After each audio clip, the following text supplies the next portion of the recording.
Coach Andrew, alam mo yung masakit? Akala mo okay ka kasi nagsisave ka pero sa maling paraan pala. Wait, paano naging mali ang pag-iipon?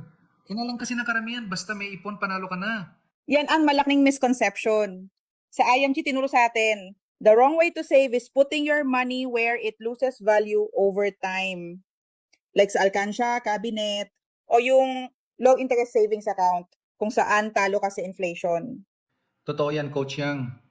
Halimbawa, nag-ipon ka ng 1,000 pesos every month for 10 years.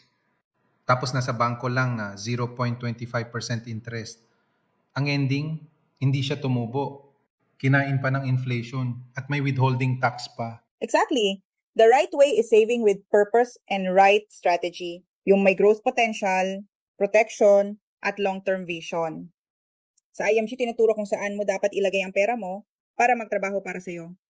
Hindi ikaw naman nagtatrabaho habang buhay. Smart saving over just saving.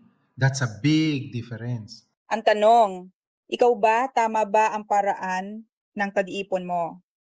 Kung hindi ka sure, maybe it's time to unlearn the old ways and start learning from the right community and right financial concept.